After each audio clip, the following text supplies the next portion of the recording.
പ്രവാചകന് സീർ ബാധിച്ചു എന്നത് നിഷേധിക്കുന്നവർ, അവരുടെ കൂട്ടത്തിൽ ഭൂരിപക്ഷം ചേകന്നൂർ മൗലവിയെ എതിർത്തപ്പോ തോട്ടിലേക്ക് എറിയണം ബുഖാരി എന്ന് പ്രസംഗിച്ച ആളാ ചേകന്നൂർ.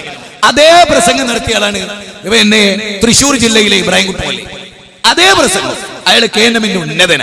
ഇന്ന് അതേ പ്രസംഗം അന്ന് ഷെയ്ഖ് മൗലവി ഹദീസ് പണ്ഡിതനായ, എന്റെ കയ്യിൽ ഇവിടെ ഉണ്ട്, ഞാൻ പിന്നീട് വായിക്കും. സഹോദരങ്ങളെ, അതേ വാചകം തോട്ടിക്കെറിഞ്ഞാൽ ബുഖാരി എന്ന് പറഞ്ഞ ആളാണ് ഇന്ന് മുജാഹിദിന്റെ ഒരു നേതാവ്. ഞങ്ങൾ അതിനെ എതിർത്തു.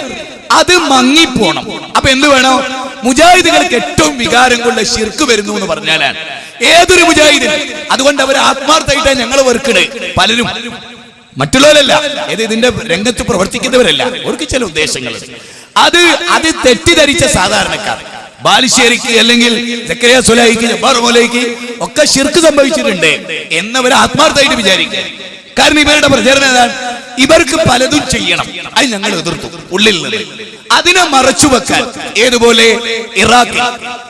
ഇറാഖിൽ രാസായുധമുണ്ട് എന്ന അമേരിക്ക, ഇറാഖിൽ രാസായുധമുണ്ട് എന്നവരോടൊപ്പം ചേർന്ന് ബ്രിട്ടൻ, ഇറാഖിൽ രാസായുധമുണ്ട് എന്നവരോടൊപ്പം ചേർന്ന് ഇസ്രയേൽ, ഈ മൂന്നാളുകളും കൂടെ ചേർന്ന് രാസായുധമുണ്ട് എന്ന് പ്രചരിപ്പിച്ചു. ലോക മീഡിയകൾ അത് ഒന്നിച്ചെടുത്തു. ഉണ്ടായിരിക്കാം സദാം ഹുസൈനെ ഒരു ബലിപെരുന്നാളിൽ തൂക്കിക്കൊല്ലുന്നത് വരെ രാസായുധം കണ്ടെടുത്തില്ല. ശേഷമോ ഇറാഖിലും അഫ്ഗാനിസ്ഥാനിലും ഫലസ്തീനിലും ചെച്നിയയിലും കോസറോവയിലും ലബനാനിലും ഗാസയിലും പാവപ്പെട്ട മനുഷ്യന്റെ കബന്ധങ്ങൾ എത്ര ഉയർന്നു. പാവപ്പെട്ട പെൺകുട്ടികളുടെ ധീരരോധനങ്ങൾ, അനാഥ മക്കളുടെ കർണപുടങ്ങളിൽ വന്നടിക്കുന്ന അലയൊലി ചുരുട്ടിക്കുന്ന കരച്ചിലുകൾ, വിധവകളാക്കപ്പെട്ട 10,000-കണക്കിന് സ്ത്രീരക്തങ്ങളുടെ കരച്ചിലുകൾ. കാരണം എന്താ? ഒരു രാസായുധം ഉണ്ടായിട്ടില്ല, ഒരാറ്റം ബോംബ് ഉണ്ടായിട്ടില്ല. ഇല്ല പ്രിയപ്പെട്ടവരെ, അത് തന്നെയായിരുന്നേ തറാവീഹ് 11-ൽ കൂടുതൽ നിസ്കരിക്കാം എന്ന് മടപൂരികൾ വാദിച്ചു എന്ന് പറഞ്ഞിരുന്നുവല്ലോ. അതെ, അങ്ങനെ എഴുതിയ കിതാബുണ്ടായിരുന്നു. പക്ഷേ ഒരൊറ്റ റക്അത്തും അധികം നിസ്കരിച്ച ചരിത്രം ഇന്ന് വരെയില്ല. ഇതൊക്കെ തന്നെയാണ് പ്രചരണത്തിന്റെ കയമ്പ്. എവിടെയും ആരോപണ പ്രത്യാരോപണങ്ങളുടെ ചരിത്രം എന്ന് പറയുന്നത് അതാണ്. ഇവിടെ എന്തോ നിങ്ങൾക്കറിയാം, ശവപ്പെട്ടി കുംഭകോണം വിവാദമായി വലിയ പ്രതിസന്ധി രാഷ്ട്രീയത്തിലുണ്ടായി. BJPക്ക് തല ഉയർത്താൻ പറ്റാത്ത നാണക്കേടുണ്ടാക്കുന്നു മനസ്സിലാക്കി. അതുകൊണ്ടാണ് ലാൽ കൃഷ്ണ അദ്വാനി രഥയാത്ര സംഘടിപ്പിച്ചത്. ഇതിന്റെ ഒക്കെ പിന്നിൽ പലതും മറച്ചു വെക്കാനുണ്ട്. പലർക്കും കാന്തപുരം 2 തവണ കേരള യാത്ര നടത്തി. രണ്ടും കാപട്യത്തോടു കൂടി നടത്തിയ യാത്രയാണ്. ഒന്ന് ചേകന്നൂർ മൗലവിയുടെ തിരോധാനത്തിന് ശേഷം പിടിക്കപ്പെടും എന്ന് തോന്നിയപ്പോ, പലതും അദ്ദേഹത്തിലേക്ക് ചൂണ്ടിയപ്പോ ഒരു കേരള യാത്ര. രണ്ടാമത് മുടിപ്രശ്നമുണ്ടായി, അത് വിവാദമായി, നാണക്കേടുകൾ ഉണ്ടാക്കി. എല്ലാവരും അതിനെ എതിർത്തു. എത്രത്തോളം എന്ന് പറഞ്ഞാൽ ഭൗതികവാദികളും നിരീശ്വരവാദി പ്രസ്ഥാനത്തിന്റെ സഹയാത്രികർ വരെ റസൂലുള്ളാഹിന്റെ സുന്നത്ത് നാ പഠിക്കണ്ടേ, മുടിയായിട്ട് നടക്കലല്ല എന്നുവരെ പലരും പ്രസംഗിച്ചു നോക്കി. അപ്പൊ അതിനൊക്കെ മറികടക്കാൻ ഒരു കേരള യാത്ര, മാനവികത ഉണർത്തൽ. ഇന്ന് മുജാഹിദുകൾക്ക് നേരെ നടക്കുന്ന ആരോപണത്തിന്റെ പിന്നിൽ ഹദീസ് നിഷേധത്തിന്റെ മറപിടിക്കുകയാണ്. ഖുർആനിനെതിരെ, സുന്നത്തിനെതിരെ, ഖുർആനിന്റെ ദുർവ്യാഖ്യാനവുമായി കടന്നു വന്നവരുടെ ഈ തോന്നിയാസത്തെ കടന്നു പിടിച്ചപ്പോ ഈ ആളുകളെ ഒതുക്കാൻ, അതും മുജാഹിദുകൾക്കെതിരെ ഒതുക്കാൻ ഒറ്റ വഴിയേ ഉള്ളൂ. അവർക്കെതിരെ ഇന്ന് വരെ ലോകത്തൊരാളും ഉന്നയിച്ചിട്ടില്ലാത്ത, മുജാഹിദ് പ്രസ്ഥാനത്ത് നിന്ന് പിരിഞ്ഞുപോയ ആർക്കെതിരെയും ഇന്നോളം ആരോപിച്ചിട്ടില്ലാത്ത ചേകന്നൂരിനെതിരെ, CN അഹമ്മദ് മൗലവിക്കെതിരെ, അബ്ദുൽ ലത്തീഫ് മൗലവിക്കെതിരെ, അങ്ങനെ തുടങ്ങി KC അബ്ദുള്ള മൗലവിക്കെതിരെ മുജാഹിദ് പ്രസ്ഥാനത്ത് നിന്ന് പോയ ഒരാൾക്കെതിരെയും ഇന്നോളം ഉന്നയിക്കാത്തൊരു വലിയ ആരോപണം, ശിർക്കാരോപണവുമായി ഒരു വിഭാഗം ആളുകളെ കടന്നു വന്നത് എന്ന വസ്തുത സഗൗരവമായി നാം അറിയേണ്ടതുണ്ട് എന്ന് ഞാൻ നിങ്ങളോട് പറയുകയാണ്. അതുകൊണ്ട് എന്താണ് ഈ വിഷയത്തിലെ മുജാഹിദുകളുടെ കാഴ്ചപ്പാടുകൾ എന്ന് നിങ്ങൾ മനസ്സിലാക്കണം. നാളിതുവരെ മൊയ്തീൻ ശൈഖ്, ഇപ്പൊ നിങ്ങൾക്കറിയാം, ഇതിനോട് ചേർത്ത് നമ്മൾ അടിസ്ഥാനപരമായി അറിയേണ്ട ഒരു കാര്യം, എനിക്കൊരു വാദമുണ്ട് എന്ന് വിചാരിക്കുക, ആ വാദം ഞാൻ ആത്മാർത്ഥമായി ഉന്നയിച്ചതാണെന്ന് വിചാരിക്കുക, എങ്കിൽ ഞാൻ ആ വാദം പ്രസംഗിക്കൂലേ? ഇല്ലേ, ഞാൻ ആ വാദം പ്രസംഗിക്കൂലേ? ഞാൻ ആ വാദം എഴുതൂലേ? ഞാൻ ആ വാദം സ്വകാര്യ സംഭാഷണത്തിൽ പറയൂലേ? പ്രിയപ്പെട്ടവരെ, സുഹൃത്തുക്കളെ, ഏതുപോലെ 3 റക്അത്താണ് നിസ്കാരം എന്ന് ചേകന്നൂർ വാദിച്ചു, വിശ്വസിച്ചു, ഖുർആനിൽ തെളിവ് ധരിച്ചു, പലതും അദ്ദേഹം ഉദ്ധരിച്ചു. അദ്ദേഹം 3 നിസ്കരിച്ചു. തെളിവല്ലേ അത്? 3 റക്അത്ത് 3 വക്തേ നിസ്കരിക്കാവൂ എന്ന് അദ്ദേഹത്തിന് വാദമുണ്ട് എന്നതിന്റെ തെളിവെന്താണ്? അത് അദ്ദേഹം തെളിയിക്കാൻ ഖുർആൻ ദുർവ്യാഖ്യാനിച്ചു, ഹദീസുകൾ കൊട്ടിമാറ്റി അദ്ദേഹം 3 വക്ത് നിസ്കരിക്കുകയും ചെയ്തു. ഇനി ഇതിനേക്കാൾ വലിയ തെളിവ് ആവശ്യമുണ്ടോ? ഇല്ല. മറ്റൊരു ഉദാഹരണം കേട്ടോ. ഒരു ചോദ്യവും അതിനുള്ള മറുപടിയാണ്. തെളിവാ പറയുന്നത്. എന്താ? മൊയ്തീൻ ഷേഖെ രക്ഷിക്കണേ, ബദരീങ്ങളെ കാക്കണേ എന്നിങ്ങനെ മരിച്ചു പോയവരെ വിളിച്ചു പ്രാർത്ഥിക്കൽ അനുവദനീയമാണോ? വിളിച്ചു പ്രാർത്ഥിക്കൽ അനുവദനീയമാണോ? എങ്കിൽ ഖുർആൻ കൊണ്ടും സുന്നത്ത് കൊണ്ടും തെളിയിക്കാമോ എന്നാ ചോദ്യം.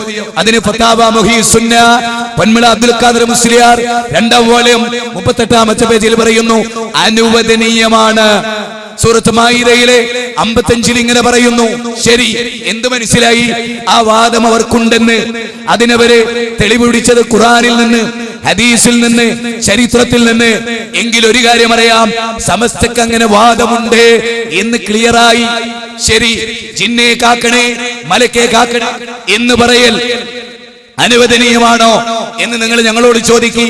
അല്ല അല്ല അല്ല അല്ല അല്ല അല്ല അല്ല. ഇതാണ്. അങ്ങനെ വാദിക്കാമെന്നതിന് ഇന്ന വചനം തെളിവ് എന്ന് പറയല്ല, ഇന്ന ഹദീസ് തെളിവ് എന്ന് പറയല്ല.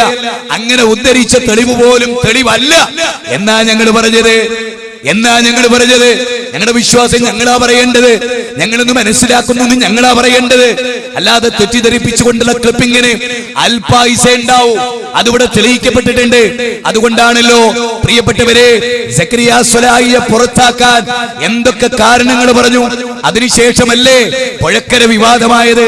പലർക്കും പുഴയെന്ന് കയറാൻ കഴിയുന്നില്ല, പുഴയിൽ നിന്ന് കയറാൻ കഴിയുന്നില്ല. യാ ഇബാദല്ലേ നമ്മുടെ ചർച്ച എന്ന് വെച്ചപ്പോ മധ്യസ്ഥം പറഞ്ഞു അതെ അതെ. അപ്പൊ തോണ്ടുക, കായക്കൊടിക്കാരൻ തോണ്ടുകയാണ്. അത് പിടിച്ചാൽ നഷ്ടപ്പെട്ടുപോവും. അതെ, പുഴക്കര പിടിച്ചോളി, പുഴയിൽ മുങ്ങാ പോലെ പുഴയെന്ന് കയറാൻ കഴിയുന്നില്ല.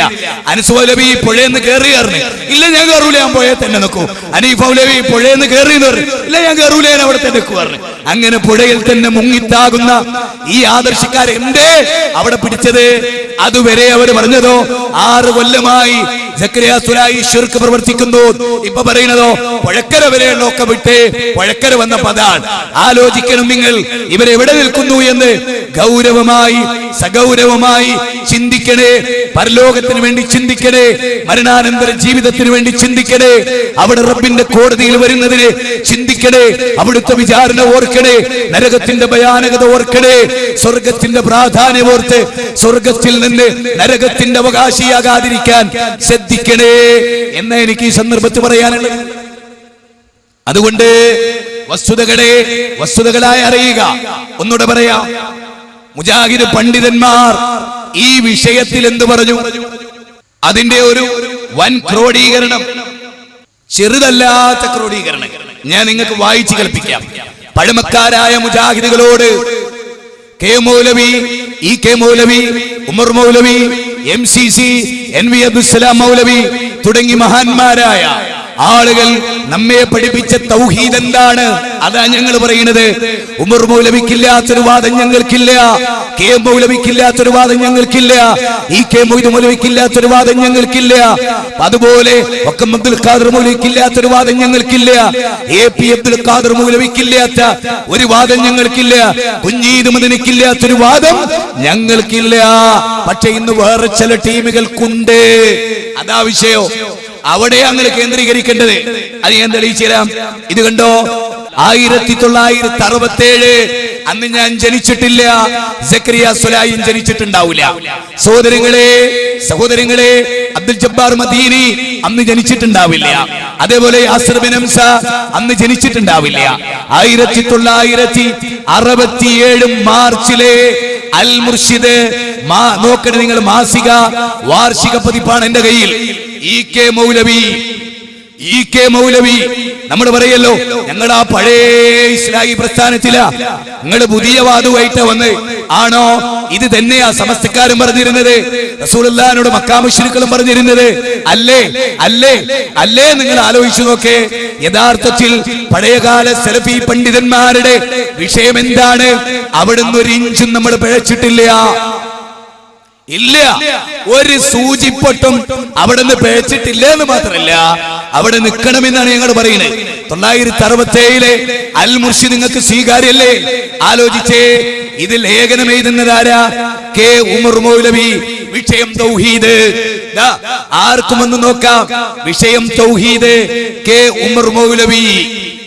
ഇനി കേട്ടോ, ഉമർ മൗലവിന്റെ തൗഹീദ് എന്താ?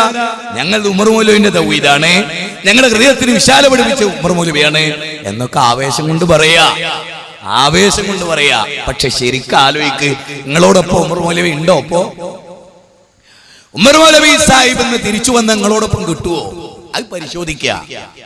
ഡോക്ടർ ഉസ്മാൻ സാഹിബ് നമ്മുടെ പ്രസിഡന്റ് ആയിരുന്നല്ലോ, ഉറപ്പാണ് അദ്ദേഹം വന്ന CD ടവറിൽ കാലിനു ഇല്ല, തിരുത്താൻ വേണ്ടി ചിലപ്പോ കയറി ചെല്ലും. എന്ത് പറ്റി നിങ്ങൾക്കൊക്കെ? ഞങ്ങൾ നയിച്ചൊരു പ്രസ്ഥാനത്തെ ഇങ്ങനെ നിഷേധികളുടെ പ്രസ്ഥാനാക്കാൻ എന്നവർ ചോദിക്കും. ഞാൻ വായിച്ചു രംഗൊക്കെ എല്ലാവരും കേട്ട് പഠിച്ചിട്ട് പോയിക്കോളി എന്ന് തിരൂരിന്ന്. ശരിക്കും എന്താന്ന് മനസ്സിലാക്കിയിട്ട് പോയിക്കോളി, കേട്ടോളി. ഇതൊക്കെ ആർക്കും പരിശോധിക്കട്ടോ, ആർക്കും ഇവിടെ വന്ന് പരിശോധിക്കാം. ചുരുക്കത്തിൽ മുർമലി തൗഹീദ് പറഞ്ഞു വന്നിട്ട് പറയും, ചുരുക്കത്തിൽ അഭൗതിക മാർഗത്തിൽ കൂടി, ശരി ഭൗതിക മാർഗത്തിൽ കൂടിയല്ല, അടിപരട്ടോ, അഭൗതിക മാർഗത്തിൽ കൂടി ഒരു ഗുണം ആശിച്ചുകൊണ്ടോ ദോഷം പേടിച്ചുകൊണ്ടോ ഒരു വസ്തുവിന്റെ മുമ്പിൽ താഴ്മ കാണിക്കുകയും അതിനെ വന്ദിക്കുകയും ചെയ്യുക എന്നതാണ് ആരാധന. ഈ താഴ്മ കാണിക്കലും വന്ദിക്കലും മനസ്സുകൊണ്ടും നാവുകൊണ്ടും ദേഹം കൊണ്ടും ആവാം. ഏറ്റവും പ്രധാനം മനസ്സുകൊണ്ടാകുന്നു. ഇത് വിശദീകരണം ഒന്നുകൂടി വായിച്ചു കേൾപ്പിച്ചുതരാം.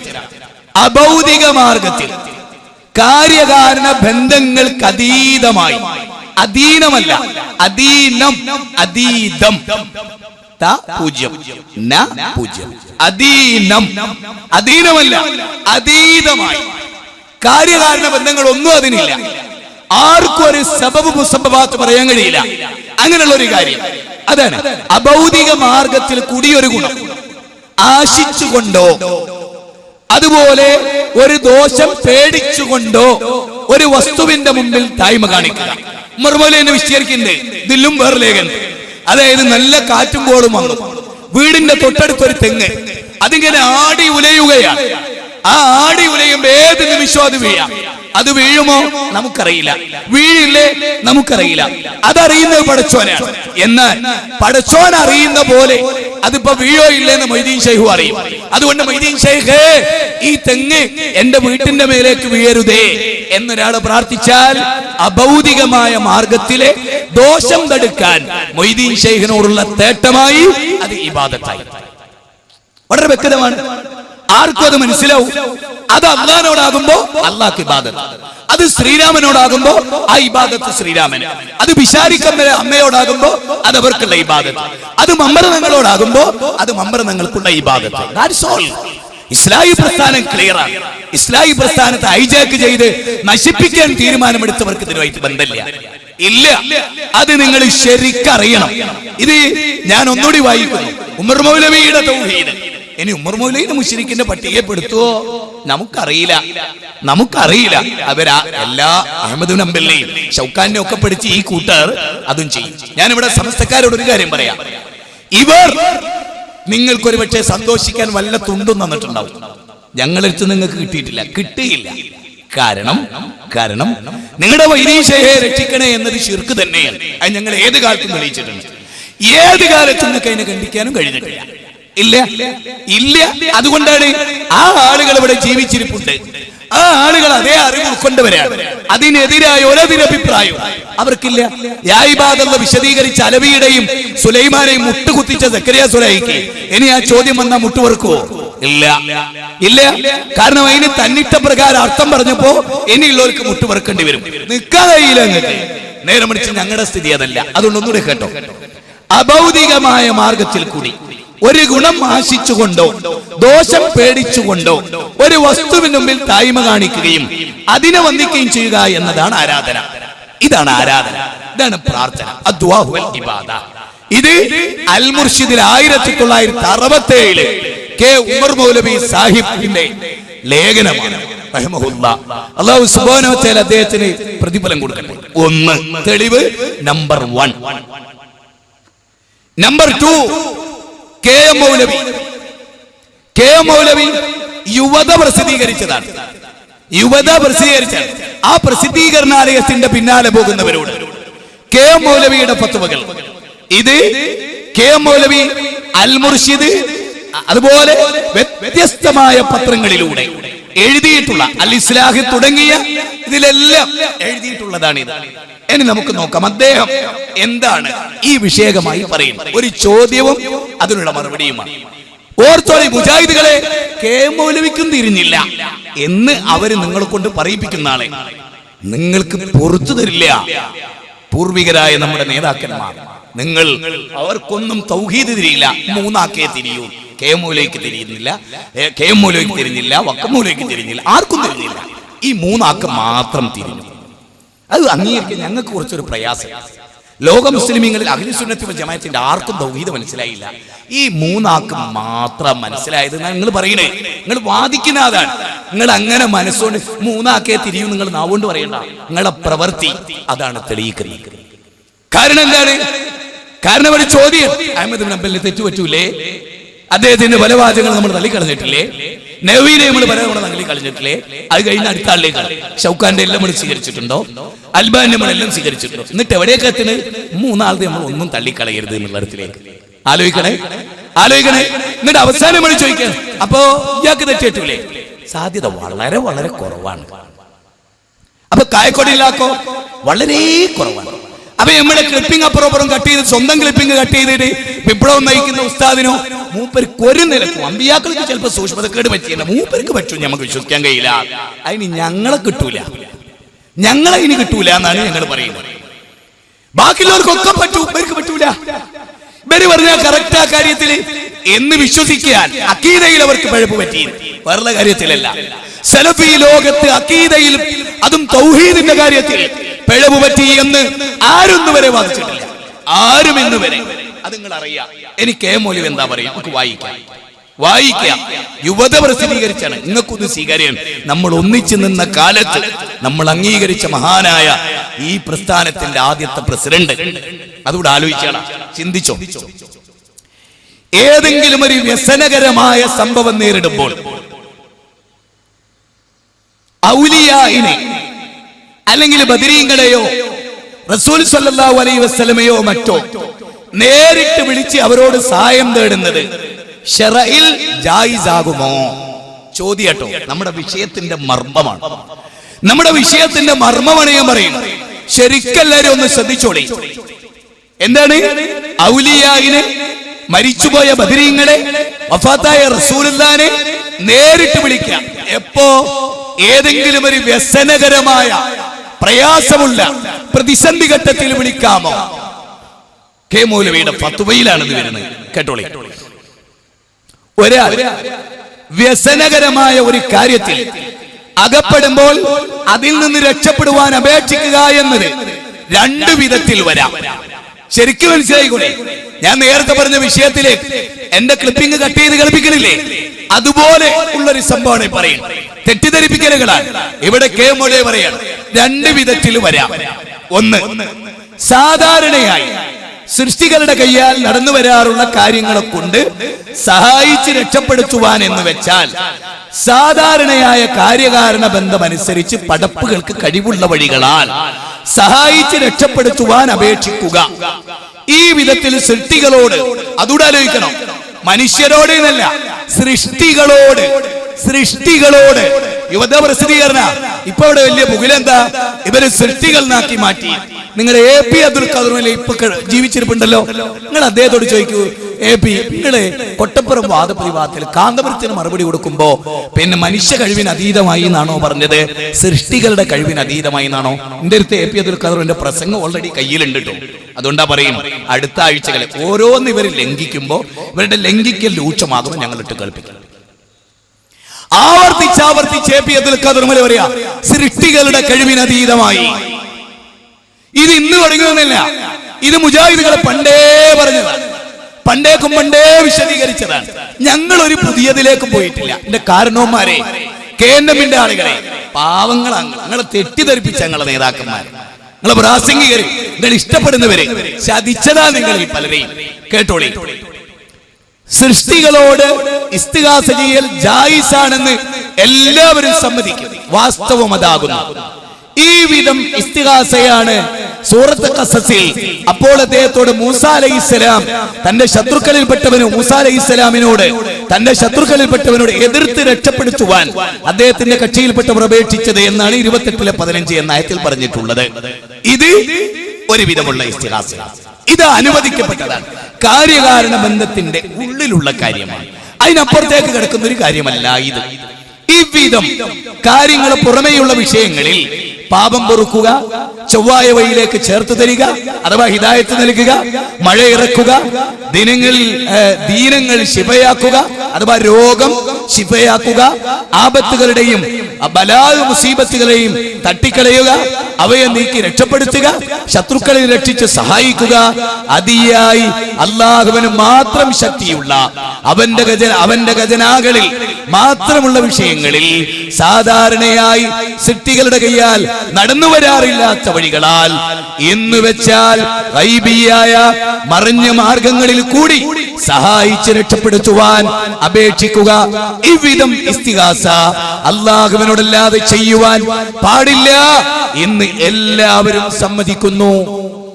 തീർന്നില്ല, മഹനീയമായ ഒരു വിശദീകരണം കൂടിയുണ്ട്, അത് കേട്ടോളൂ. എന്നാൽ അടുത്തതിന്റെ പാരഗ്രാഫിന്റെ തൊട്ടതായി, എന്തുകൊണ്ടെന്നാൽ തന്നെ കൊണ്ടോ തന്നെ പോലെയുള്ള സൃഷ്ടികളെ കൊണ്ടോ സാധിക്കാത്തതും അവർക്കെല്ലാവർക്കും അജ്ഞാതമായിരിക്കുന്നതുമായ അവരുടെ പരിശ്രമങ്ങളിൽ കണ്ടുപിടിക്കുവാനോ നിർവഹിക്കുവാനോ നിവൃത്തിയില്ലാത്തതുമായ മാർഗങ്ങളിൽ രക്ഷപ്പെടുത്തുവാനോ സഹായിക്കുവാനോ ആകുന്നുവല്ലോ ഈ അപേക്ഷ ഇരക്കുന്നത്. ഇങ്ങനെ തനിക്കും തന്റെ പോലെയുള്ള സൃഷ്ടികൾക്കും കഴിവില്ലാത്ത മാർഗങ്ങളിൽ തനിക്കും തന്നെ പോലെ കഴിവ് നൽകപ്പെട്ട സൃഷ്ടികളിൽ കേമൂലിന്റെ വാക്ക തനിക്കും എന്ന് പറഞ്ഞ ബാക്കിയുള്ള സൃഷ്ടികൾ ആരാ? തനിക്കും ആണോ? തനിക്കും തന്നെ പോലെ തനിക്കും എന്നാ? അല്ല, അതാണ് മനസ്സിലാക്കേണ്ടത്. തനിക്കും അതുപോലെ തന്നെ പോലെ കഴിവ് നൽകപ്പെട്ട സൃഷ്ടികൾക്കും കഴിവില്ലാത്ത മാർഗങ്ങളിൽ ഒരു കാര്യം നിർവഹിച്ചു തരുവാൻ ഒരുവൻ ആരോട് അപേക്ഷിക്കുന്നുവോ അവരുടെ സന്നിധിയിൽ ഏറ്റവും അങ്ങേയറ്റമായ താഴ്മ കാണിക്കലും അത്യധികമായ വിധത്തിൽ അവരെ മഹത്വപ്പെടുത്തലും ഈ അപേക്ഷയിൽ അടങ്ങിയിട്ടുണ്ടെന്ന് മനുഷ്യബുദ്ധിയുള്ളവരെല്ലാം സമ്മതിക്കും. ഇതാണ് നമ്മളിപ്പോ വാദിച്ചുകൊണ്ടിരിക്കുന്നത്. ഇതിനെതിരാണ് ഇപ്പോഴത്തെ കുറച്ചാളുകൾ, വളരെ ചുരുങ്ങിയ 5, അവരോട് ചുറ്റിപ്പറ്റി പിന്നെ അത് കേൾക്കുന്നവരും ആകുന്നവരുമായ ഒരു ടീം. അവരാണ് ഇതിനെതിരായ വാദം. തീർന്നില്ല. അതിനാൽ നമ്മുടെ ചോദ്യകർത്താക്കൾ ഇവിടെ ചോദിക്കുന്നത് ഏറ്റവും അങ്ങേയറ്റമായ താഴ്മ കാണിക്കലോടുകൂടിയുള്ള അപേക്ഷയെക്കുറിച്ചാണെന്ന് തീർച്ചപ്പെട്ടു. ഈ വിധത്തിൽ ഒരു ആപത്തിൽ നിന്ന് രക്ഷപ്പെടുത്തുവാൻ തേടൽ എന്ന ഇസ്തിഗാസ, ഇങ്ങനെ ഒരു കാര്യത്തിൽ സഹായിക്കുവാൻ തേടൽ എന്ന ഇസ്തിഗാനത്ത് എന്നീ 2 വിഷയങ്ങളും ശറയിൽ ഇബാദത്തിന്റെ വകുപ്പുകളിൽ എണ്ണപ്പെടുന്ന ദുആയിൽ ഉൾപ്പെട്ടതും, അതിനാൽ ഇവ രണ്ടും അല്ലാഹുവിന്റെ പ്രത്യേക ഹക്കുകളിൽപ്പെട്ടവയുമാണ്. മനസ്സിലായോ? ഇതാണ്, അതായത് ഒരു സൃഷ്ടിക്കും കഴിയാത്ത, ഒരു സൃഷ്ടിയുടെ കഴിവിനപ്പുറത്തുള്ളത്, സിട്ടാവിന് മാത്രം കഴിയുന്നത് സൃഷ്ടികളോട് ചോദിക്കൽ എന്ന് കെ മൗലവിയും നമ്മെ പഠിപ്പിച്ചു. തെളിവ് നമ്പർ 2. തെളിവ് നമ്പർ 3, കുഞ്ഞീദ് മദനി. ഇസ്ലാമിന്റെ ജീവൻ നിങ്ങൾ നോക്കണം. ഇസ്ലാമിന്റെ ജീവൻ എന്ന ബുക്കിൽ കുഞ്ഞീദ് മദനി ഇബാദത്ത് അതുപോലെ ദുആ പ്രാർത്ഥന എന്ന തലക്കെട്ടിന്റെ ചുവട്ടിൽ കുഞ്ഞീദ് മദനി ഒന്നും ഏതായിരുന്നാലും നവകുബൂരിയോ നവയാഥാസ്ഥികനോ ജിന്നൂരിയോ, ഇവർക്കൊക്കെ ജിന്നൂരി. കെ എം മൗലവി ജിന്നൂരി, കെ പി ജിന്നൂരി, ഉമർ മൗലവി ജിന്നൂരി. കാരണം ഞാനിപ്പോ 2 തെളിവ് കാണിച്ചു, 2 മഹാന്മാരെ. നമ്മൾ പറയണെന്താ, ഞങ്ങൾ പഴയ ഇസ്ലാഹി പ്രസ്ഥാനത്തിലാ, ഞങ്ങളുടെ പുതിയയിലില്ല. ആരെ പുതിയയില്? നിങ്ങൾ ആരതാണോ പഴക്കമെന്ന് കരുതിയ പുതിയത്. ഞങ്ങൾ ഏറ്റവും പഴക്കമുള്ള. തെളിവ് നമ്പർ 3, കേന്ദ്രമെന്ന പണ്ഡിതന്മാര് പറഞ്ഞാൽ സമസ്തക്കാരും മനസ്സിലായിക്കോളെ, ഇതിൽ നിന്ന് ഞങ്ങൾ പുറകോട്ട് പോയിട്ടില്ല. തെറ്റിദ്ധരിപ്പിച്ച ആളുകളെ ശിർക്കിൽ ഉറപ്പിച്ചെടുത്തിയാൽ നിങ്ങൾക്ക് നരകത്തൊരു ശിക്ഷയാ, അതിൽ നിങ്ങൾ മോചിച്ചോളി. ഇപ്പൊ മുജാഹിദുകളെ അടിക്കാൻ കിട്ടിയ വടിയെന്ന് വിചാരിക്കണ്ട, ആ വടി നിങ്ങൾക്ക് വിനയാവും, നിങ്ങളുടെ പരലോകം നഷ്ടപ്പെടുത്തും. കേട്ടോളി, അഭൗതികമായ മാർഗത്തിൽ ഒരു ഗുണലബ്ധിയോ ദുരിതമോചനമോ നേടാനുള്ള അർത്ഥന മാത്രമേ പ്രാർത്ഥനയാവുകയുള്ളൂ. കാര്യകാരണ ബന്ധങ്ങളുടെ അടിസ്ഥാനത്തിൽ സഹായിക്കുവാനുള്ള അർത്ഥനയൊന്നും പ്രാർത്ഥനയല്ല. ഇതാണ് ഒന്നുകൂടെ വായിക്കാം. അഭൗതികമായ മാർഗത്തിൽ ഒരു ഗുണലബ്ധിയോ ദുരിതമോചനമോ നേടാനുള്ള അർത്ഥന മാത്രമേ പ്രാർത്ഥനയാവുകയുള്ളൂ. കാര്യകാരണ ബന്ധങ്ങളുടെ അടിസ്ഥാനത്തിൽ സഹായിക്കാനുള്ള അർത്ഥനയൊന്നും പ്രാർത്ഥനയല്ല. നമ്പർ 3,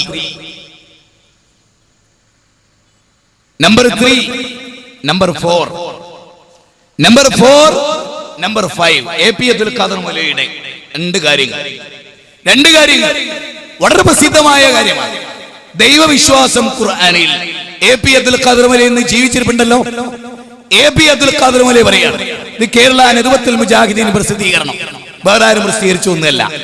കേട്ടോളൂ. AP അബ്ദുൽ ഖാദർ മൗലവി ഒക്കെ വാദപ്രതിവാദം പങ്കെടുത്താൽ വാദങ്ങൾ എന്താണെന്ന് അവർക്കറിയാം. സമസ്തയുടെ വാദം എന്താണെന്നറിയാം. മറ്റൊന്നറിയാം. കേട്ടോളൂ. അഭൗതികമായ മാർഗത്തിൽ ഒരു നന്മ ലഭിക്കുന്നതിന് വേണ്ടിയോ ഒരു തിന്മ തടയുന്നതിന് വേണ്ടിയോ ഉള്ള മനസ്സിന്റെ തേട്ടമാണിത്. മറ്റൊരു വാക്കിൽ പറഞ്ഞാൽ ഉപകാരലബ്ധിക്കോ ദുരിതമോചനത്തിനോ വേണ്ടി കാര്യകാരണ ബന്ധങ്ങൾക്ക് അതീതമായ നിലക്കുള്ള കഴിവുണ്ടെന്ന് താൻ വിശ്വസിക്കുന്നവരോട് തദടിസ്ഥാനത്തിൽ സഹായിക്കാനായി ഒരാൾ നടത്തുന്ന അപേക്ഷ വളരെ വ്യക്തം.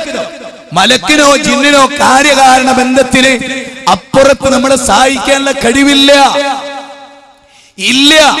അങ്ങനെ തെറ്റിദ്ധരിച്ചവരാണ് മടവൂരികൾ. വമ്പിച്ച പിഴവ അവർക്ക് സംഭവിച്ചത് ഗുരുതരമാണ്. ഇത് ഞാൻ AP അബ്ദുൽ ഖാദർ മൗലവിയുടെ നമ്പർ 4, നമ്പർ 5 കൊട്ടക്കണക്കിനാട്ടുള്ളത്. 5-ലൊന്നും അവസാനിക്കില്ല. 500-ലധികം തെളിവുകൾ തരും ഞങ്ങൾ മുജാഹിദുകളുടെ ഗ്രന്ഥത്തിൽ നിന്ന്. 500-ലധികം തെളിവുകൾ നിങ്ങൾക്കെതിരായി. എന്നിട്ട് നിങ്ങൾ തീരുമാനിക്കുക ആർക്കാ റൂട്ട് തെറ്റി, ആർക്കാ റൂട്ട് തെറ്റാത്തതാ. AP അബ്ദുൽ ഖാദർ മൗലവി ചോദ്യങ്ങൾക്ക് മറുപടിയാ. അതൊരു മനസ്സിലായിക്കൂടെ? കേരള നദ്വത്തുൽ മുജാഹിദീൻ പ്രസിദ്ധീകരണം, മുജാഹിദ് സെന്റർ, കോഴിക്കോട് ഇട്ടു. മനസ്സിലായോ? ഇതില് പിന്നെ സുലൈമാൻ നബിയെ കുറിച്ചൊക്കെ ചോദിച്ചപ്പോൾ അദ്ദേഹം ശിർക്ക് ചെയ്തില്ലേ, അതുപോലെയുള്ള വിവാദങ്ങൾ, ഒരുപാട് വിഷയങ്ങൾ, പല കാര്യങ്ങളും ഇതിലുണ്ട്. അവസാനം പോലെ പറയണം, എന്താണ് പ്രാർത്ഥന? പ്രാർത്ഥന അല്ലാഹു അല്ലാത്തവരോടാകുമ്പോഴാണല്ലോ ശിർക്കാവുക. അഭൗതികമായ മാർഗത്തിൽ കാര്യം സാധിച്ചു തരാനുള്ള ആവശ്യപ്പെടലാണ് പ്രാർത്ഥന. അത് അല്ലാഹുവിനോട് മാത്രമേ ഇവിടെ ഉണ്ടായിട്ടുള്ളൂ. അതുകൊണ്ട് ചോദ്യകർത്താവിന്റെ ആശങ്ക അസ്ഥാനത്താണ്. അപ്പോ കാര്യകാരണ ബന്ധത്തിന് അപ്പുറത്തുള്ള ഒരു കാര്യമാണോ മൊയ്തീൻ ഷെയ്ഖിനോട് ചോദിക്കുന്നത്? സമസ്തക്കാരതാ ചോദിക്കുന്നത്.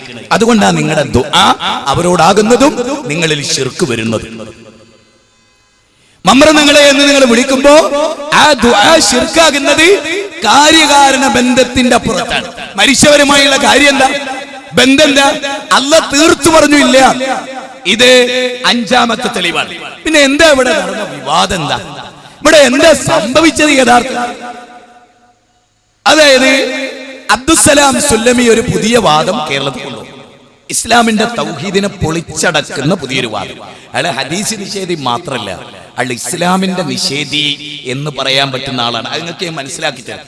ഞാൻ വാക്കിന്റെ മൂർച്ച കൂടി പോയിട്ട് ഇനി ആർക്കും ഒരു പ്രശ്നം വേണ്ട. പക്ഷെ സംഗതി മൗലവി ചേകന്നൂർ മൗലവിനെ കുറിച്ച് അതുകൂടി ഞാൻ പറഞ്ഞുതരാം. ഞാനും ചേകന്നൂരിൽ നിന്നൊരു അധ്യായം നിങ്ങൾ നിർബന്ധമായിട്ടൊന്ന് വായിക്കണം. അപ്പൊ നിങ്ങൾക്ക് മനസ്സിലാവും ഞങ്ങളൊക്കെ ഏതു വഴിയിലാണ് ഞങ്ങളൊക്കെ. എന്നിട്ട് ഉമർ മൗലവി പറയാണ്, ഇസ്ലാമിന്റെ കഠിന ശത്രുവാണ് ചേകന്നൂര് എന്ന് ഉമർ മൗലവി ഒരു ലേഖനം എഴുതി. മുജാഹിദുകൾ തന്നെ പറഞ്ഞാൽ മൗലവി അത് വേണ്ടായിരുന്നു. ഏത് പക്ക നിഷേധിക്ക് കഠിന ശത്രു ഉമർ മൗലവി വിളിച്ച് ആണ് നിങ്ങൾക്കൊക്കെ അറിയാലോ. ഉമർ മൗലവി അത് വിളിച്ചപ്പോ തന്നെ എതിർത്ത മുജാഹിദുകളുണ്ടായി. അതായത് ഏത് കാലഘട്ടത്തിലും ജമാഅത്തിലായാലും മുജാഹിദായാലും ഒക്കെ ഉണ്ട് എലാസ്റ്റിക്കുകൾ എല്ലാ കാലത്തും ഉണ്ടായിട്ടുണ്ട് എന്ന് മനസ്സിലായി. ഉമർ മൗലവി ആ ലേഖനത്തെ പറയുന്നുണ്ട്, ചേകന്നൂർ വരെ കഠിന ശത്രു എന്ന് വിളിച്ച എന്നെ ഏറ്റവും വലിയ പണ്ഡിതന്മാര് വരെ അത് വേണ്ടായിരുന്നു ഇന്ന് പലരും പറയും.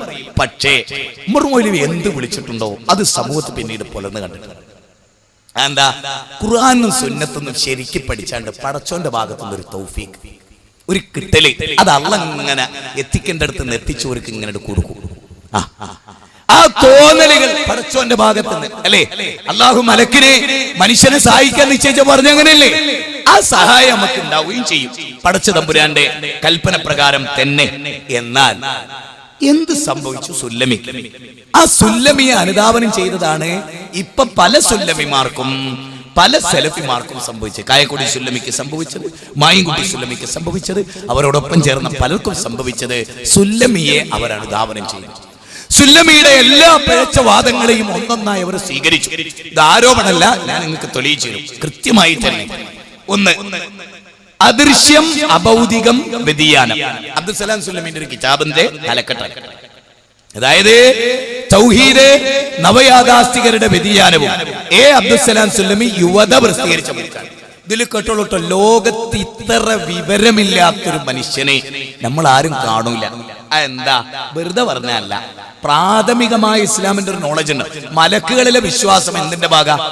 ഈമാന്റെ ഭാഗമാണ്. അതുപോലും ഇയാൾക്കില്ല എന്ന് തെളിയിക്കുന്നതാണ് ഞാൻ വായിക്കുന്നത്. പലതിൽ നിന്നും വായിച്ചു കളിപ്പിച്ചരാ. ആ വഴി സ്വീകരിച്ചു ഇവരെ. അതെന്താണ് നോക്കൂ, അദൃശ്യവും അഭൗതികവുമായ മാർഗത്തിലൂടെ അല്ലാഹുവിനെ മാത്രമേ നമ്മെ സഹായിക്കുവാൻ സാധിക്കുകയുള്ളൂ. നമ്മളൊക്കെ പറയുന്ന കാര്യം, അഭൗതികമായ മാർഗത്തിലൂടെ സഹായിക്കാനുള്ള കഴിവ് അല്ലാഹ്ക്ക് മാത്രമേ ഉള്ളൂ. ഇനി തുടർന്ന് കേട്ടോളിട്ടോ, എന്നിട്ട് അദ്ദേഹത്തിന്റെ വിശദീകരണം കേട്ടോ. ഈ വിശ്വാസം ഇസ്ലാം പ്രബോധനം ചെയ്യുന്ന ഏകദൈവ വിശ്വാസത്തിന്റെ പ്രധാന ഭാഗമാണ്. അത്രയും നമ്മൾ അംഗീകരിക്കും. അടുത്തത് കേട്ടോളി, മലക്കുകൾക്കും ജിന്നുകൾക്കും നമ്മെ സഹായിക്കുവാൻ സാധിക്കുമെന്ന് വല്ലവനും വിശ്വസിച്ചാൽ അവന്റെ വിശ്വാസത്തിൽ ശിർക്കും കുഫറും സംഭവിക്കും.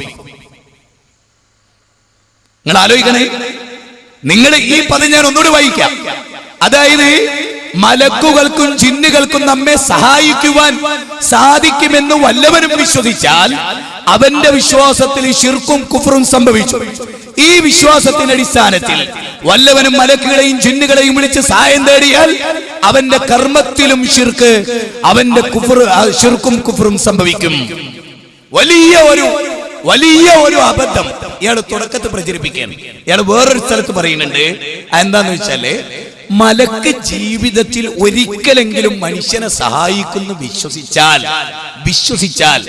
അവൻ എന്നിട്ട് തേടിയില്ല, മലക്കിനോട് തേടിയില്ല, എന്നാലും അവൻ മുശ്രിക്കാകും എന്ന് പറഞ്ഞാൽ ഈ വാദപ്രകാരം നഊദു ബില്ലാഹ് 1.25 ലക്ഷത്തോളം അമ്പിയാ മുർസലീങ്ങൾ പക്കാ മുശ്രിക്കുകളായിരുന്നു ഇയാൾ പറയുന്നത്. ലോകത്ത് ഇസ്ലാമിന്റെ ചരിത്രം പരിശോധിച്ചാൽ ഇയാളെ പോലെ ഈ വിഷയം വാദിച്ച വേറൊരാളുണ്ടോ നമ്മൾ സംശയിക്കണം. അമ്പിയാക്കളൊക്കെ മുശ്രിക്കുകളായിരുന്നു, നഊദു ബില്ലാഹ്. അവരൊക്കെ ശിർക്കിലായിരുന്നു, ഔലിയാക്കൾ ശിർക്കിലായിരുന്നു, ലോക മുസ്ലിമീങ്ങളൊക്കെ ശിർക്കിലായിരുന്നു എന്ന് പറയാണ്. ഇനി നിങ്ങൾ ഇതിൽ നിന്ന് കൃത്യമായിട്ട് കേൾക്കേണ്ട മറ്റൊരു കാര്യമുണ്ട്. അതെന്താന്ന് ചോദിച്ചാല്, ഇയാളെ എഴുതുന്ന ചില കാര്യങ്ങൾ നമ്മൾ പരിശോധിച്ചേ പറ്റി. ഇവിടെ എന്തുകൊണ്ട് ഈ പ്രശ്നങ്ങളൊക്കെ സൃഷ്ടിക്കപ്പെട്ടിരുന്നത് എന്ന് നിങ്ങൾ അറിയാൻ വേണ്ടി ഞാൻ നിങ്ങൾക്ക് ആ ഭാഗം വായിച്ചു കേൾപ്പിക്കുന്നു. അത് ഗൗരവമായി കാണേണ്ടതുമാണ്. ഇയാൾ മറ്റൊരു സ്ഥലത്ത് എഴുതിയ കേട്ടോളി. ഇയാൾ ശബാബിൽ എഴുതിയാണ്. ശബാബുകാരൊക്കെ ഒന്ന് ഓർക്കണം, നിങ്ങളുടെ ഈമാനിനെയാണ് ഇയാൾ ചോർത്തിക്കളഞ്ഞു. ഇയാൾ അനുസരിക്കുക വഴി ആ അനുസരണം ഇബ്ലീസിനുള്ള അനുസരണം, പിശാചിനെയാണ് ഇയാൾ അനുസരിക്കുന്നത്. അത് നിങ്ങൾ മനസ്സിലാക്കണം. മുഅ്തസിലികളെയാണ് ഇയാൾ അനുസരിക്കുന്നത്, ഇസ്ലാമിന്റെ നിഷേധികളെയാണ് ഇയാൾ അനുസരിക്കുന്നത്. എക്കാലഘട്ടത്തിലും അഹ്ലുസുന്നത്ത് വൽ ജമാഅത്തിന്റെ പണ്ഡിതന്മാർ എതിർത്ത് തോൽപ്പിച്ചവരുടെ കൂട്ടത്തിലാണ് ഇയാള്. അയാളുടെ പിന്മുറക്കാരനാണ് ഇയാള്. അത് നിങ്ങൾ ശരിക്കും ഓർക്കണം. കേട്ടോളൂ, ഞാൻ വായിച്ചു കേൾപ്പിച്ചു തരാം, എന്നിട്ട് നിങ്ങൾ തീരുമാനിക്കുക എന്താണ് ഇവർക്കൊക്കെ പിഴവ് പറ്റിയിട്ടുണ്ടോ ഇല്ലേ എന്ന് നിങ്ങൾ തീരുമാനിക്കുക. വല്ലവനും, സലാം സുല്ലമിന്റെ ലേഖനാണ് ശബാബിൽ, 2006 ഡിസംബർ 22. കേട്ടോളൂ, വല്ലവനും മരണപ്പെട്ടവർക്കും മലക്കുകൾക്കും ജിന്നുകൾക്കും തന്റെ ജീവിതത്തിൽ ഒരു പ്രാവശ്യമെങ്കിലും തന്നെ സഹായിക്കുവാൻ കഴിവ് അല്ലാഹു നൽകിയിട്ടുണ്ട് എന്ന് വിശ്വസിച്ചു, അല്ലെങ്കിൽ ഇവരെ വിളിച്ച് തേടുന്നവരെ സഹായിക്കുവാൻ അല്ലാഹുവിന് കഴിവ് നൽകിയിട്ടുണ്ടെന്ന് വിശ്വസിച്ചു, ഇവൻ വിളിച്ച് തേടാതെ ജീവിച്ചു, അങ്ങനെയൊക്കെ വിശ്വസിച്ചു, പക്ഷെ തേടിയില്ല. മലക്ക് എന്നെ സഹായിക്കുന്നുള്ളത് കൊണ്ട് അവൻ മലക്കിനെ വിളിച്ചില്ല, ജിന്ന് എന്നെ സഹായിക്കും അല്ലെങ്കിൽ ഉപദ്രവിക്കുമെന്ന് തേടിയില്ല. എങ്കിലും കേട്ടോളി, എന്നാലും ഇവന്റെ വിശ്വാസത്തിൽ ശിർക്ക് വന്നു. ശബാബ് 2006 ഡിസംബർ 22. ഇതുവഴി എന്തുണ്ടായി? ഇതുവഴി എന്താ ഉണ്ടായത്? ചെറിയ മുണ്ടം പക്കാ മുശ്രിക്കായി, KM മൗലവി മുശ്രിക്കായി, KP മുശ്രിക്കായി, ലോകത്തെ മുവഹിദുകൾ മുഴുവനും മുശ്രിക്കായി. നിങ്ങൾ വിചാരിക്കുന്ന ചില്ലറ കളിയിലല്ല ഞങ്ങൾ കൈവച്ച്, ഞങ്ങൾ തിരുത്തുന്നതേ. നിങ്ങൾ ഞങ്ങളെ അംഗീകരിക്കണ്ട, പക്ഷെ കാർക്കിച്ചു തുപ്പരുത്. നിങ്ങൾക്കടക്കം സ്വർഗത്തിലേക്കുള്ള വഴി തെറ്റിച്ചത് നിങ്ങൾ തിരിച്ചു കൊണ്ടുവരിക. നിങ്ങൾക്ക് മനസ്സിലായോ? ഞാൻ ഒന്നുകൂടി വായിച്ചുതരാ. വായിച്ചിട്ട് ഇവിടുത്തെ എല്ലാവരും ഒന്നാണ് ചിന്തിച്ചേളി. ഇയാൾക്ക് എന്താ പറ്റിയത് കേട്ടോളി.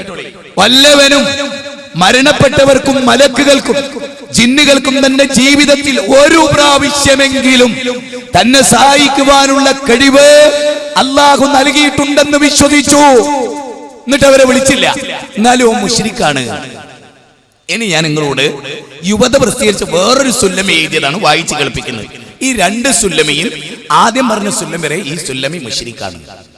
കേട്ടോളി കേട്ടോളി. ഇതെന്താ പറ്റിയെന്നറിയോ? ജമാഅത്തെ ഇസ്ലാമിയുടെ ശൂറ കൂടി തീരുമാനിക്കുന്ന യുക്തിക്കനുസരിച്ച് തൗഹീദും ശിർക്കും കാലഘട്ടത്തിനനുസരിച്ച് മാറ്റുന്ന ജമാഅത്തെ ഇസ്ലാമിയുടെ ഖവാരിജികളുടെ തനി പകർപ്പ് ഇവിടെ കടന്നു വരുന്നു എന്നുള്ളതാണ് സത്യം.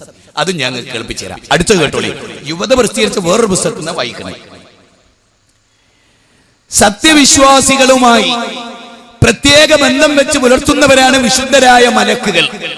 വിവിധ തരം സഹായങ്ങളും കേട്ടോളി. സലാം സുല്ലമിയുടെ വാദത്തെ മറ്റൊരു സുല്ലമി പൊളിച്ച് കൈ കൊടുക്കുകയാണ്.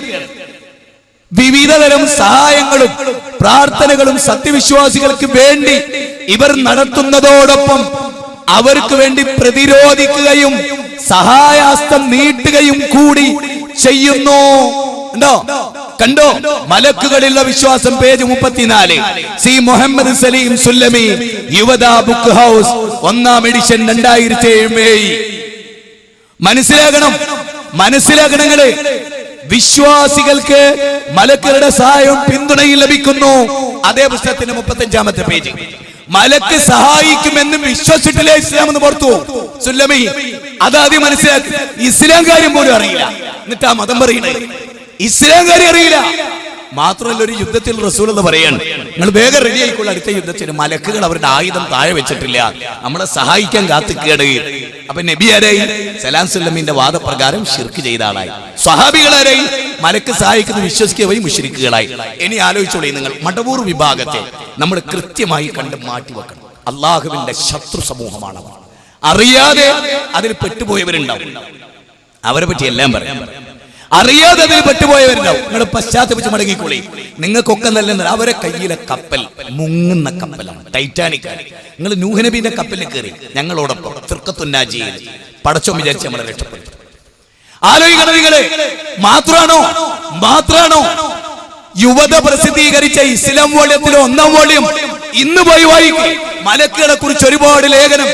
അതില് മലക്കുകളുടെ സഹായത്തിന്റെ നീണ്ട് അത് വിശ്വസിക്കണമെന്നാ പറയും. മലക്കുകൾ നമ്മളെ സഹായിക്കുന്നു എന്ന് വിശ്വസിക്കണം. ഇയാള് പറയണോ മലക്ക് ഒരിക്കലും സഹായിക്കുന്നു വിശ്വസിച്ചോ മുശ്രിക്കായി. ഓന്റെ വിശ്വാസത്തിൽ ശിർക്ക് വന്നു. ഈ അപകടം ഏറ്റെടുത്തു നമ്മുടെ ആളുകൾ. നമ്മളിൽപ്പെട്ട ഒരു ടീം ഈ അപകടം ഏറ്റെടുത്തു. ആ അപകടം ഏറ്റെടുത്തത് കൊണ്ടുണ്ടായതാണിത്. നിങ്ങൾ മനസ്സിലാക്കാൻ ഞാൻ നിങ്ങൾക്ക് ഒരു ക്ലിപ്പിംഗ് ഞാൻ നിങ്ങൾക്ക് കേൾപ്പിച്ച ഒരു ശബ്ദം നിങ്ങളതൊന്ന് കേട്ട് മനസ്സിലാക്കിയിട്ട്. എന്താണ്? ഒന്ന്, കാര്യകാരണ ബന്ധത്തിനപ്പുറത്തുള്ളതല്ല. ജിന്നിനോടുള്ള അതല്ലെങ്കിൽ മലക്കിനോടുള്ള ഈ സഹായതത്വം കാര്യകാരണ ബന്ധത്തിന് അപ്പുറത്തുള്ളതല്ല എന്നാണ്. എന്നാൽ ഇത് അപ്പുറത്തുള്ളതല്ലേ ആണ് എന്ന് എല്ലാവർക്കും അറിയാം. എന്ത് കാര്യകാരണ ബന്ധമാണ് ജിന്നും മനുഷ്യനും തമ്മിലുള്ളത്? നാം പറയുന്നത് ജിന്നിന് എങ്ങനെ കേൾക്കാൻ കഴിയും? സൃഷ്ടികളുടെ കഴിവിനപ്പുറത്തുള്ളത് ചോദിക്കലല്ല എന്നാണല്ലോ. നാം ചോദിക്കുന്നത് കേൾക്കാനും ഒരു പ്രയാസത്തിന്റെ സന്ദർഭത്തിൽ നമ്മുടെ തേട്ടം, നമ്മുടെ വിളി, നമ്മുടെ ചോദ്യം അത് കേൾക്കാനും ഉത്തരം ചെയ്യാനുമുള്ള കഴിവ് ജിന്നിനുണ്ട് എന്ന് ആര് പറഞ്ഞു തരണം? അള്ളാഹു പറയണം, അല്ലെങ്കിൽ നബി സല്ലല്ലാഹു അലൈഹി വസല്ലമ പറയണം. അള്ളാഹു അങ്ങനെ പറഞ്ഞോ? നബി സല്ലല്ലാഹു അലൈഹി വസല്ലമ പറഞ്ഞോ? ഇത് സൃഷ്ടിയുടെ കഴിവിനപ്പുറത്തുള്ളതല്ല, അതല്ലെങ്കിൽ കാര്യകാരണ ബന്ധത്തിനപ്പുറത്തുള്ളതല്ല എന്ന് പറയണമെങ്കിൽ അത് സൃഷ്ടിയുടെ കഴിവിൽപ്പെട്ടതാണ്. നിങ്ങൾ മലക്കുകളോട് ചോദിച്ചു കൊള്ളുക, നിങ്ങൾ മലക്കുകളോട് തേടിക്കൊള്ളുക എന്ന ഒരു അഭിപ്രായം വിശുദ്ധ ഖുർആൻ പറഞ്ഞിട്ടില്ല. സഹോദരങ്ങളെ കേട്ടോ, സലാം സുല്ലമിയുടെ ആ ഒരു തെറ്റിദ്ധാരണ അയാൾ കടമെടുക്കുകയാണ്. മലക്കും ജിന്നും കാര്യകാരണ ബന്ധത്തിന്റെ അപ്പുറത്താണ്, ഇപ്പുറത്തല്ല. അതോടുകൂടി സമസ്തക്കാർക്ക് നല്ല സുഖമായി, വളരെ ഗംഭീരമായി അവരുടെ വാദങ്ങൾക്ക് അരക്കെട്ടുറപ്പിക്കാൻ കഴിഞ്ഞു. മലക്കും ജിന്നും എന്ത് സഹായിച്ചാലും അത് കാര്യകാരണ ബന്ധത്തിന്റെ പുറത്താണ്. ലോകത്തിലെ എല്ലാ സൃഷ്ടികളും കാര്യകാരണ ബന്ധത്തിന്റെ ഉള്ളിലാണ്.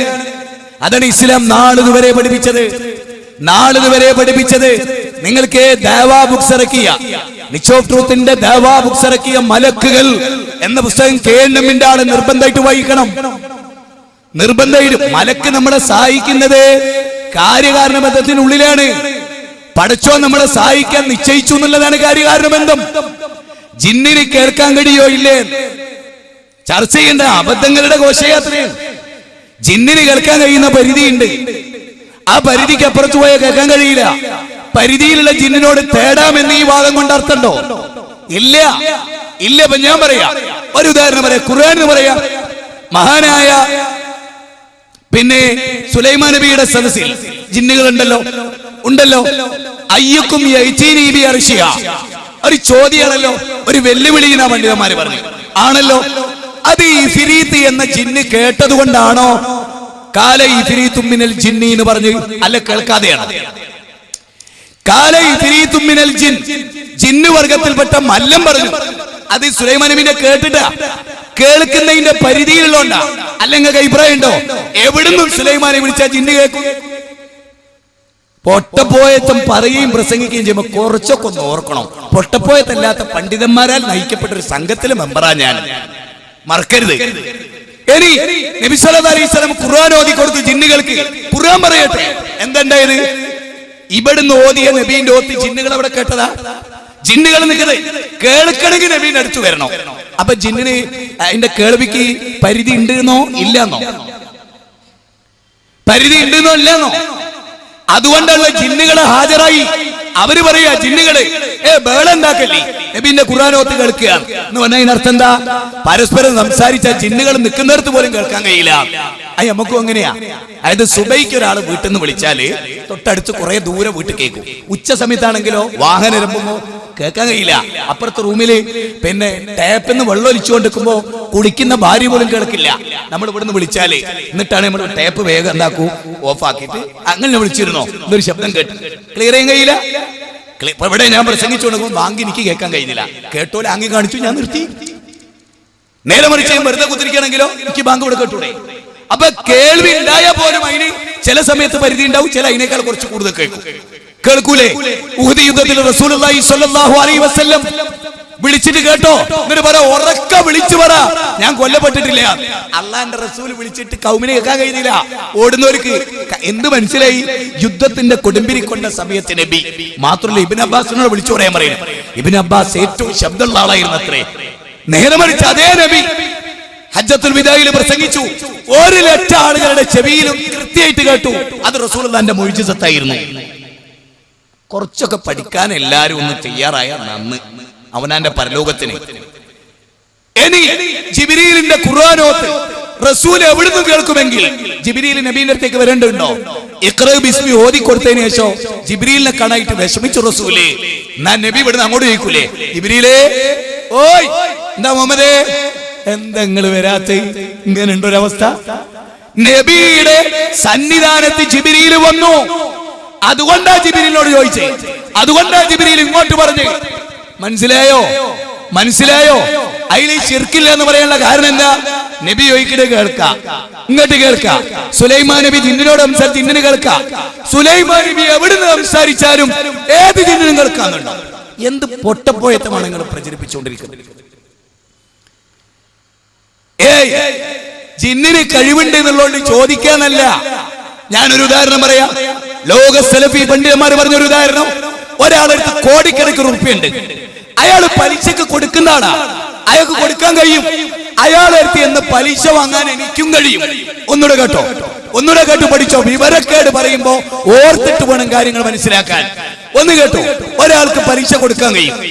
ഗത്യന്തരമില്ലാത്തൊരു ഘട്ടത്തിൽ എനിക്ക് പലിശ വാങ്ങേണ്ടി വരികയായിരിക്കാം, അല്ലെ ഒരാൾക്ക് പലിശ വാങ്ങേണ്ടി വരികയായിരിക്കാം.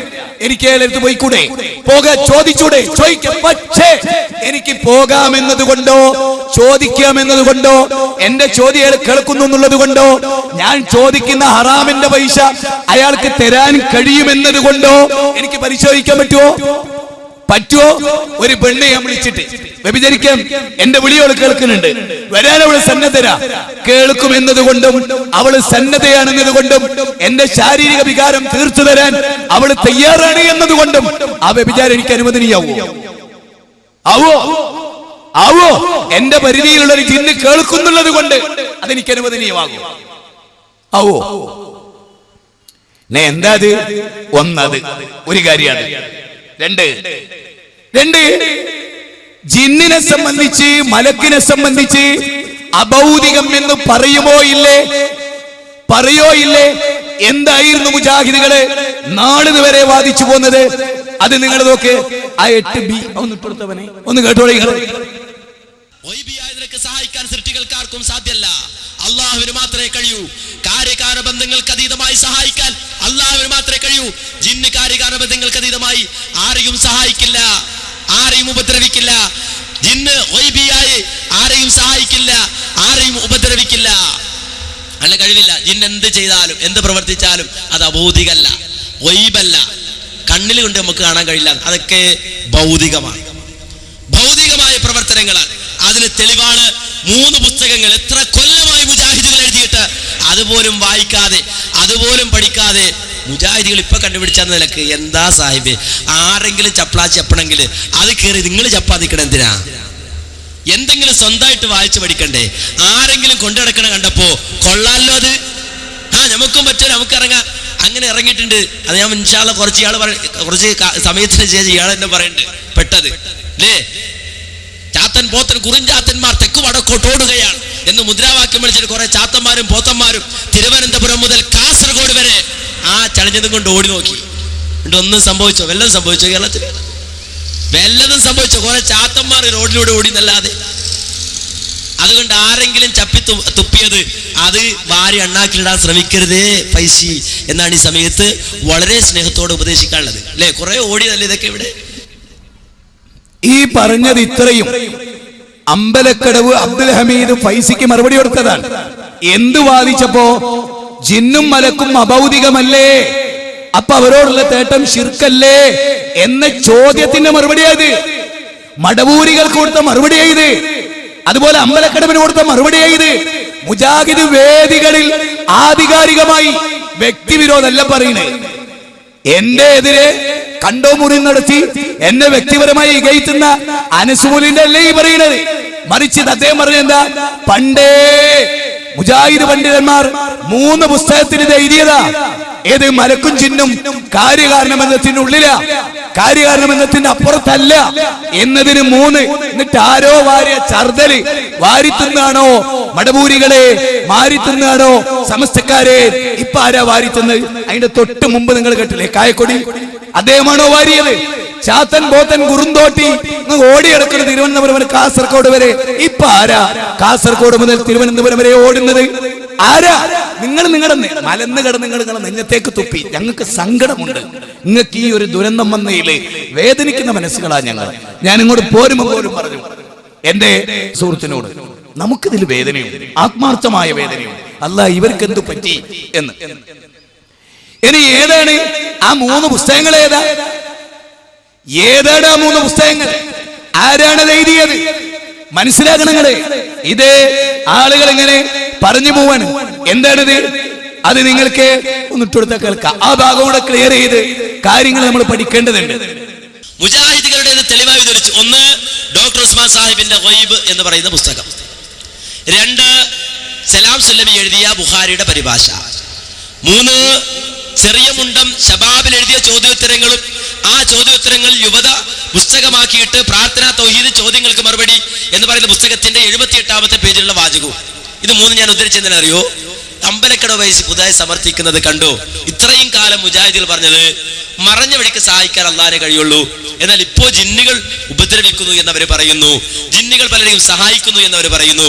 അപ്പൊ കാര്യകാരണ ബന്ധങ്ങൾക്ക് അതീതമായി ജിന്നുകൾ സഹായിക്കുന്നില്ലേ? കാരണം ജിന്നിന്റെ സഹായം മറഞ്ഞ വഴിക്കല്ലേ? ജിന്നിന്റെ സഹായം മറഞ്ഞ വഴിക്കാണോ? അല്ല. മറഞ്ഞ വഴി എന്നതുകൊണ്ട് ഉദ്ദേശിച്ചത് എന്താണ്?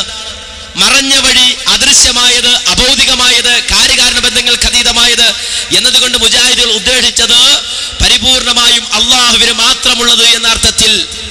അതിനുള്ള തെളിവുകളാണ് ഞാൻ ഉദ്ധരിച്ചത്. മറഞ്ഞ വഴി എന്നതുകൊണ്ട് ഉദ്ദേശിച്ചത് കാര്യകാരണ ബന്ധങ്ങൾക്ക് അതീതമായത് എന്ന അർത്ഥത്തിൽ. കാര്യകാരണ ബന്ധങ്ങൾക്ക് അതീതമായി സൃഷ്ടികൾക്ക് കഴിയുമെന്ന് വിശ്വസിച്ചത്, അഭൗതികമായി ഇവിടെയുള്ള സൃഷ്ടികൾക്ക് സഹായിക്കാൻ കഴിയുമെന്ന് പറഞ്ഞത്, മറഞ്ഞ വഴിക്ക്, ആ നിലക്കുള്ള മറഞ്ഞ വഴിക്ക് സൃഷ്ടികൾക്ക് സഹായിക്കാൻ കഴിയുമെന്ന് പറഞ്ഞത് ആരാ? സമസ്തക്കാരാ. കാര്യകാരണ ബന്ധങ്ങൾക്ക് അതീതമായി നമ്മെ സഹായിക്കാൻ അള്ളാഹുവിനെ കഴിയൂ. ലോകത്തുള്ള എന്തായിരുന്നാലും ലിക്കുല്ലി ശൈഇൻ സബബ. ഖുർആൻ പറഞ്ഞു എല്ലാ കാര്യത്തിനും ഒരു കാരണമുണ്ട്. കാര്യകാരണബന്ധിതമായിട്ടാണ് ഈ ലോകത്ത് ഓരോന്നും പ്രവർത്തിക്കുന്നത്. എന്നാൽ കാര്യകാരണ ബന്ധങ്ങൾക്ക് അതീതമായി പ്രവർത്തിക്കാൻ അള്ളാഹുവിനെ കഴിയൂ എന്ന് മുജാഹിദിൽ പറഞ്ഞു. സഹോദരങ്ങളെ, എന്താ പറഞ്ഞത്? സമസ്തക്കാരാണ് വാദിച്ച്. ആ വാദത്തിലപ്പ ഇവരെത്തിയത്. ഹനസും അതുപോലെ അനീഫ്കായും ഒക്കെ എത്തിയത് എവിടെയാണ്? സമസ്തക്കാരെ വാദത്തിൽ. അതായത് മലക്കും ജിന്നും ഒക്കെ അഭൗതികമാണ് എന്ന് പറഞ്ഞ് അങ്ങനെ അതിനെ അഭൗതികമാക്കി